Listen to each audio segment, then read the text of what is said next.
China is back to doing what it does often, which is provoke India and harass Indian citizens. That's exactly what happened, because days after an Arunachal-born woman alleged harassment for several hours at China's Shanghai airport due to her identity as a Arunachali, Beijing and New Delhi are in a war of words. While Beijing has dismissed the allegations and instead launched a propaganda drive, India has made it clear that China overstepped its mark, that Arunachal is a part of India and you cannot treat the citizens of Arunachal like this.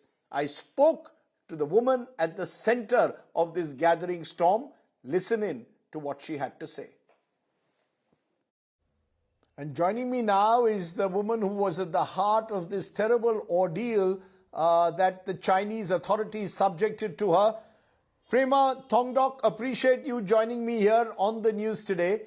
I want to understand what exactly happened to you at the Shanghai airport. What did the immigration authorities tell you when you were there on a stopover on your way to Tokyo?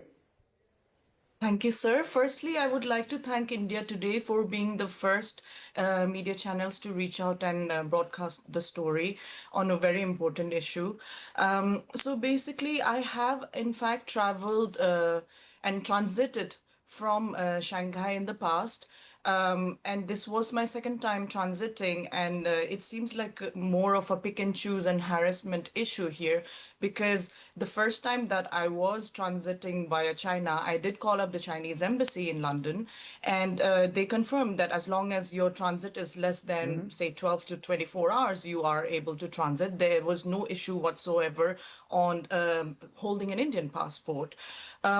So I basically was traveling on holiday between London Gatwick to Japan with a transit in Shanghai. The first instance that when I did travel was on 16th of October 2024, and I did transit very easily with no questions asked whatsoever. However, this time, basically, the immigration officer came to single me out of the queue while I was queuing up for the security check-in, and basically took my passport from me, from my possession, and said, when I did continue to ask, what is the issue? I have a connecting flight. Why are you singling me out and taking me out of the queue?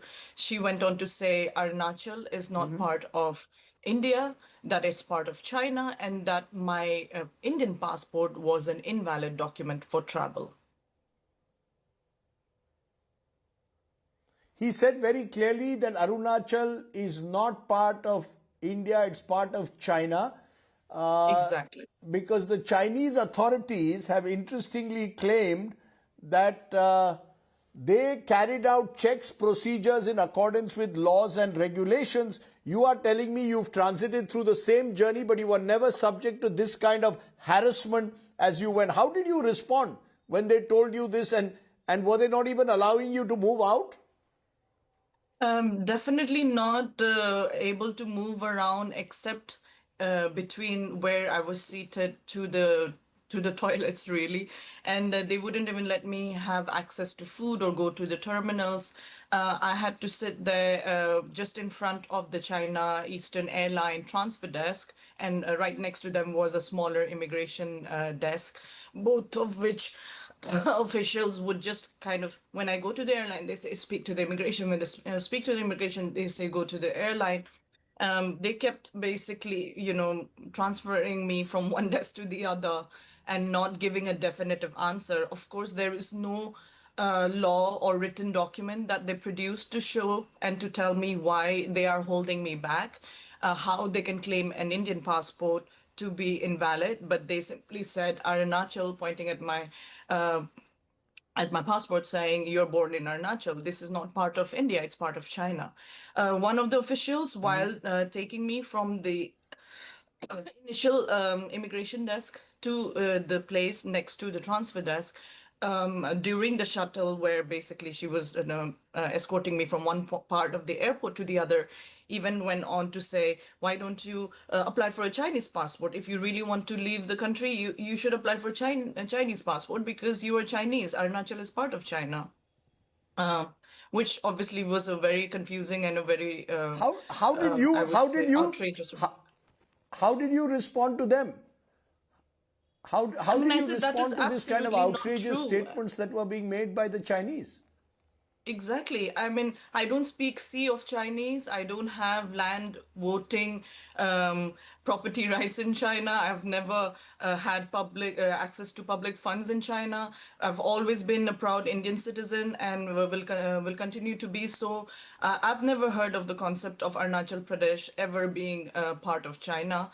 And funnily enough, when I saw the interview from the Chinese government this evening, where they stated that Arunachal is in fact an illegal, they called Arunachal an illegal setup by India, which further confirms that the detention and the treatment of with malice is validated by the statement that they agreed that Arunachal is part of China and not India.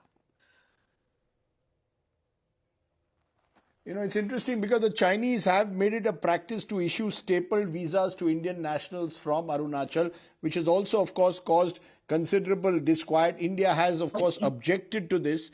But you're saying you are only in transit. You are not planning to travel through China. And as you said Exactly. earlier, you've done this on numerous occasions. It almost seems as if for some reason you were being singled out.